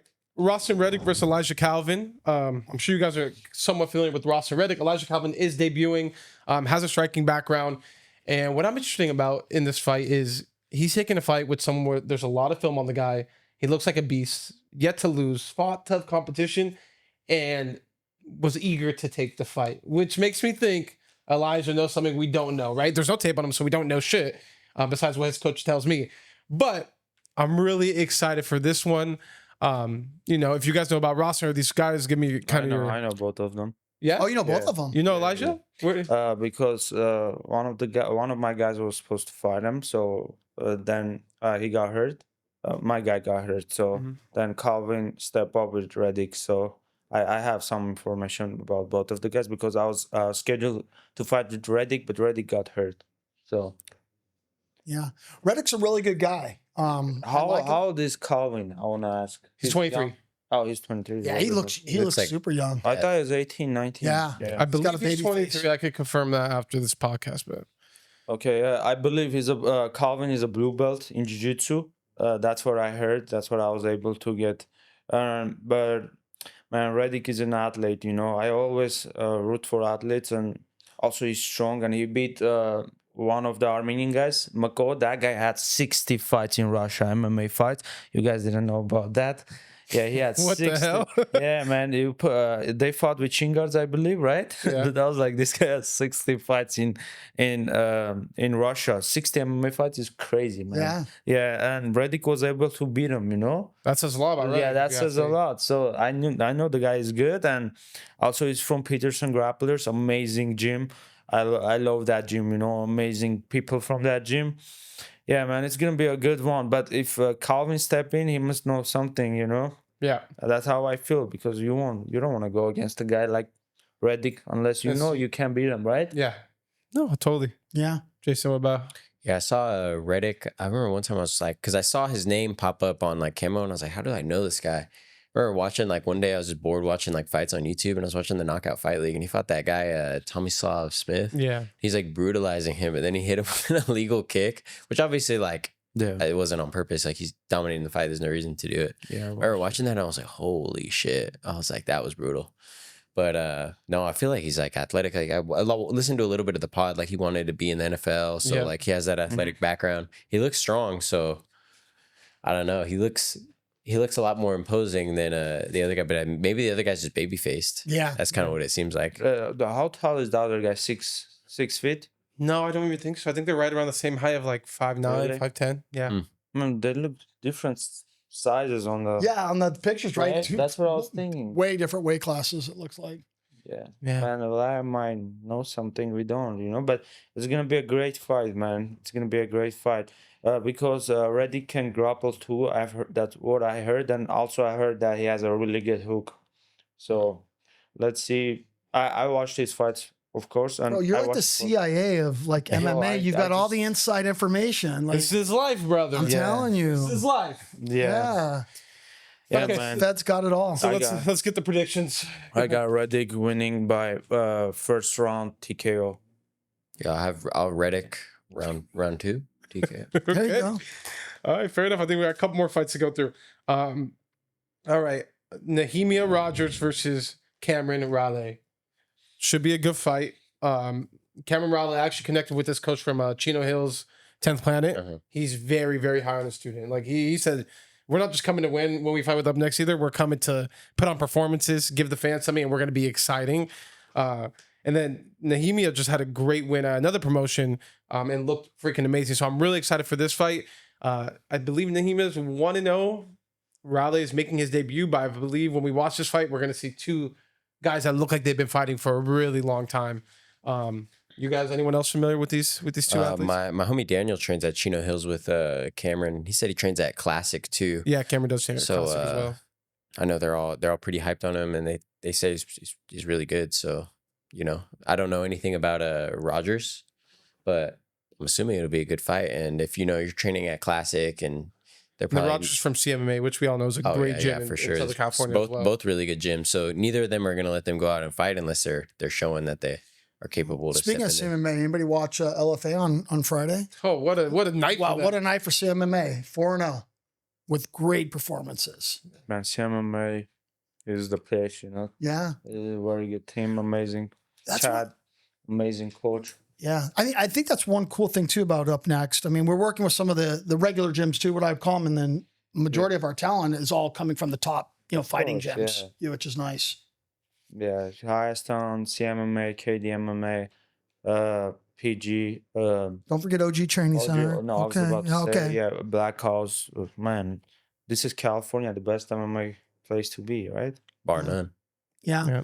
That's one thing we were talking about, not to get us off track, but we had a meeting on something on Saturday. We were talking, just like one of our goals is East versus West, right? Bring some East Coast champions to fight ours, sending some of our guys to the East Coast or some promotion versus promotion. I don't really see a lot of value. And Ryan, Bro, I've tell me been what you there. think, but us fighting the champs from any of our local promotions out here, I think our champs are, some of these promotions have some pretty good champs. Talk your shit, Chris Buck. No, I'm not talking shit, but I just don't see the value of that. I really see the value Nah. of going outside of Cali. I agree with that. I really do. I think definitely. And I think another cool thing would be, actually, we'll keep that one a secret. But no, I definitely agree. Like I would love to try to get the best guys from the East Coast or East Coast champions can fight our guys and make something like that happen. Because I think that would just be very cool. And you get to really see, okay, who are the best guys in the United States? Well, I think California is the hotbed. Yeah. The best If you talent. look on Tapology and where all the fighters are from, it's all California. Like, Yeah. I mean, Hamlet fought in New York a couple of times. I was with him, cornering him. Man, the competition level is not the same as in California, You can't tell those guys suck. Yeah. Yeah, I was kind of Like, watching one of the promotions, one of the regional promotions out on the East Coast, and I just look like their pros. I'm like, our rising stars will fuck up their pros. For sure. That's yeah, what that's what I was saying. I'm just like, wow. We might just fly there, get some like 5-0 pro record, come back. yeah, I know like Texas has a good regional scene, but other than that, it's like I don't know, because it's like yeah, I don't know any other place that. Because if you look on like Tapology, you look at somebody will go fight in like another state, and you'll look and they'll be like, oh yeah, they're the number one ranked. Yeah. And I you're see like, it all out the of time. how many? And it's like 23. That's what I'm saying. Ohio or something. Yeah. And the thing is, like, I believe they don't even have a commission. So the boxing commission comes and covers all the things. So, and like the referees are boxing refs. So they never even refed MMA fights. So they don't know what's going on, So I was there and it was like shocking, Yeah. No, not the same. California is the place to be, like I said. This is the best place to be in MMA, We all are blessed to live in Cali, so thank God. Top talent. All right. Cameron or Rogers, who's winning? Cameron. I'll go with the same guy. You guys aren't being fun today with your picks. I think it's mainly freaking on the same side. Okay, fair enough. All right, we got 2 more fights to talk about. David Marquez versus Landon Starkweather. There's a little hype behind this one, at least to like the hardcore MMA fans, people that know about the regional scene. Landon Starkweather is supposedly like this Muay Thai or karate champion, are very flashy, very fun. I mean, everyone knows about David Marquez, his striking pedigree. So Yeah. really excited about that one. Pops, what do you think about that matchup? Listen, I'm super excited. I've never seen Starkweather fight, but I've heard a few people, once we announced that he's going to be on our car, a few people hitting me up saying this guy's, a guy that you want to keep your eye on, going to put on a great performance. David Marquez, I don't know, big fan of this kid. Never a dull moment with him. But again, I really like, David also because he'll fight anybody, anytime, any place. Yeah, Jason, what's it like? So David, I mean, he hasn't got a win in MMA yet, but has a great kickboxing record. You think that's like a challenge mentally when he's competing at MMA this coming weekend? Like anything he has to overcome, or does that play any factor in his head? You think? I don't know, because if he's fighting another like striker, I guess like you just go out there and you can kind of expect to just fight how you're comfortable fighting, you know, and because he fought Edward Zarabian, and he lost on the feet, which was like surprising to me. But the Edward Zarabian kid's really good. Yeah, he's really. Zarabian's good. I really like watching. Like Army and Bruce Lee is really good. Yeah. He's just got that like that. You guys see the videos he was posting the other day, like these spinning 580 kicks? No, Yeah, on we his trained Instagram? together on Saturdays, man. Yeah. The kid is an animal. Yeah. But Marcus is a dog, bro. Yeah. Yeah. Yeah, I don't know. I mean, I'm not really too familiar with Starkweather. But I But think, David's like strong too. I mean, he's a champion. Is Starkweather a champion in kickboxing? I believe he has a champion. belts. I don't Yeah, I know David's fought for some organization, been a champ, but it's got to be kind of hard on him to be a champion in kickboxing, to come to MMA and not be able to get that win. I mean, he only has 2 fights, so it's like Yeah. you could lose 2 fights in Muay Thai, and it's not that big of a deal. It's like when you go to MMA, it's like, all I right, think it's not the same. yeah, I think MMA breaks your ego. You know? because you could come in and be the best striker and then get demoralized by a wrestler, or Yeah. you vice versa. You come in and be a good wrestler and just get knocked out by a striker, and you're just like, what the fuck? Yeah. The toughest sport out there. So who you going with, Fed? I'll go with Marcus just because I don't have any information. Is that guy debuting or no? Is it debuting? Starkweather, Yeah, you want to know or I believe he has 1 fight, okay. but he has competition experience in kickboxing and all that stuff. So Yeah, so I guess he's a striker, so I'm gonna go with Marcus. okay, cool. All right, last fight, but this won't be a good one. They were supposed to fight at our last event. Eric Ryson versus Marcus Acunho. I'm very excited. Both guys were down to fight each other again. I think they're both excited for the matchup. Yeah. I've heard a lot of great things about both guys from both guys' camps. I hear Marcus is a sniper and looks to put people's lights out. And I heard Eric's just an all-around beast and a juggernaut, to say. So I'm really excited. Why, Jason, what are you making that face for? Did he get herpes? That's why the fight didn't go. No, he had a cold sore, right? And so That's a herpes. Well, yeah, but I mean, at the end of the day, the commission wouldn't let him fight. Yeah, I That just was saw such like a bummer. I just like we're just like went on Instagram. But how you get herpes before the fight? I was like, huh? I was like, huh. Listen, a lot of people technically what they call a lot of people get cold sores. Yeah. It's okay. It's a different kind of a simplex of the herpes virus. No, but Eric was devastated at yeah, the it weigh-ins. sucks. I and mean, so you, was- you literally show up, make weight, and then they tell you can't fight. I'd be pissed. yeah, but his opponent was really cool about it, Yeah. really chill. Keno's class act. I mean, it was one of those unfortunate situations. That Ryson guy looks big for 35. Like Yeah, he looks he like is. Yeah. I really think it's gonna be a striker There's- versus wrestler, though. Like I think that's the keys for both guys. I think Acunho has to keep on the feet, and Ryzen, he's Armenian. Mhm. Yeah, he's from KDMMA. Yeah, oh yeah, okay, I remember this guy. Yeah, I've seen some grappling videos. He can grapple. He's large, but he's not tall. He's not big. You Yeah, know what I mean? yeah. The other guy might be taller, but look at the neck size. He might get choked out. You know. So I don't have information about the other guy, but I'm a root for my Armenian brother. So. We would expect nothing less from you, Fed. Nah, he's a grappler too. So that's the way to go. Take him down, drain him, take the back, choke out, finish. All right. Well, we've got Fed's prediction. yeah, I'll go with Aquino. I don't know. I feel like 'cause he's training with Mark Sanders. And Mark Sanders was telling me they've been working a lot on his wrestling, getting him ready, and he's been ready. And then now he's had double the camp to get ready. So I'll go with him. Is he young? Is he a young guy? Yeah, he's like 18, 19. Yeah. Yeah, to The sign a strength permission difference slip. is gonna be a lot. Yeah. Man, that guy is from Caucasia, We're different. He's gonna you're gonna feel it. Yeah, it's probably gonna be grappler against striker, and like 99% of the time, grappler is gonna get the better. Jason, what's your call for fight of the night? Thinking of all of them, I don't know. I feel like it could be Tony Cortez versus Ryan Lilly. It could be the Brandon versus Kosei fight. Malik versus Jeff Craig. Those are like the top of my head, thinking like fight of the night, really. Like I think those could just be like really entertaining back and forth fights, or just like dominant displays, really. Ryan?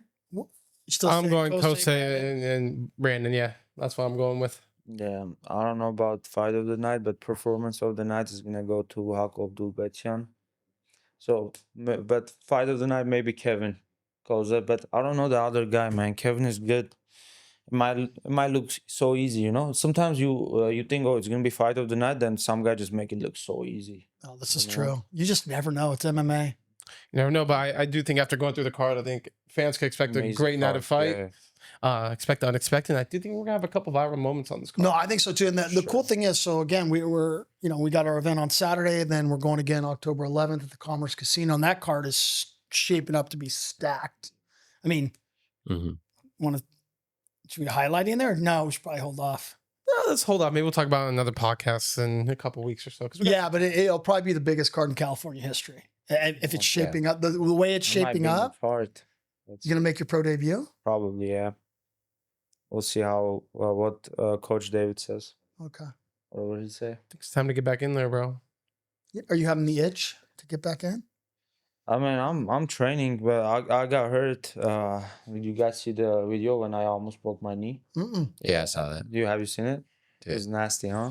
You say God saved me, so People yeah. No, I hate when people go for like three For drops like that. takedown? Yeah, it's my friend, so it's fine. We always wrestle hard, but I was being lazy, so Yeah. my knee almost popped. So my knee turned all the way here. Whoa. Then I was like, I thought I lost my knee. Then I get up, I keep striking. I'm like, damn, I'm good. And I say I wasn't able to get up from the bed. So then I start doing red light therapy. If you guys get hurt the knees or something, do that. Red light therapy is the way to go. 5 days, it fixed my knee from 20% to 100. Crazy. Yeah. I need that red light therapy, right? Yeah, bro. Like I've been working out recently. I'm trying to do cardio on the treadmill, but like when I get the speed up to like a 7, 8, my knees start to hurt. I swear to God. Yeah? Yeah, it's like I got the body of an old man. So Hop on steroids, dude. Bro, Up for on steroids. sure, yeah, hop on steroids. Well, I don't get drug tests or anything, so I guess I could if I I wanted. guess you could, bro. Are you on steroids? Yeah, for sure. Everyone is on steroids. Can't you tell? Look at these guns, bro. Bro, yeah. You guys support the idea if you're hurt, you should do it? I'm Maybe not a doctor, peptides. bro. So like at the end of the day, whatever. Think of a fighter. Let's say the Hawk got hurt. Yeah. Let's say he broke his knee, let's say. Yeah. May God not let this happen to you, brother. But yeah, would you support the idea that he stays away from competition, does steroids, get the knee back as fast as possible, and jumps back in? Yeah, whatever's best for the athlete's health and well-being, I'm all in on. But I'm also not a lawyer. And Yeah, there we go. Look at my leg. Yeah. Look at my leg. Oy. Yep. 2 minutes later, Yeah. how did But- I not see that? Yeah, crazy. Yeah, I watch don't everything you follow me, post. man. I do. I watch No, I'm everything you joking, I'm post. joking. Yeah. Yeah, All right, but Ro- yeah, I support it. You support that? I mean, yeah, it's a thing with like peptides and stuff too. Is like the only thing is like there really isn't like full developed like lab research on a lot of stuff like BPC 157, because like the one risk that people are worried about is like cell duplication and that causing cancer. Like, what if you have cancer cells in your body and you're duplicating cancer cells? But I don't know. That's the thing. I've never taken anything, so I wouldn't know. Yeah. But I mean, if there was like a doctor like, oh yeah, do this and this will improve your healing, then I feel like you should be able to, Yep. because you break down your body so much. Yeah. So we all That's agree that the steroids should be legal. think we should have like a steroid division. Exactly. Enhanced division. Big roided back in the UFC You when the know what we UFC started. put in there? Hulk. Hulk Alex. He looks like he's on. I Bro, know, that guy's just like so yoked. It's crazy. It's crazy, bro. Well, we went to Palm Springs and everything we eat, he has this small scale. He put. I'm like, oh man. I'm like, you gotta really like check the So he scale. weighs like, his food, he does all that? everything. He's so Wow. professional. Like when it comes to food, you know, he needs to improve skill wise. But like when it comes to diet, like lifting, he's so professional. Like I even have to take notes from him. You know? Yeah. No, well, his body looks like it, man. That guy is just shredded. He's a stud. He's crazy, man. Yeah. Yeah. All right. Anything else, Ryan? Or are we going to wrap this I think we'll breakdown up? we'll wrap this up. I'm just really excited for the night of fights, guys. Thank you guys for coming too. Jason, always great to hear from you. You became like a face of the Fight Family podcast. Yeah. almost. When are we going to see the Hawk? Fed, Talk with the Fed, Hawk? you too. We gotta get you on a couple more also. Bring me on, guys. When are we going to see Talk with the Hawk again? I don't know. It's hard too because it's like I'm cornering. I'll probably be in Isaac's corner on Saturday Yeah. too. It's hard.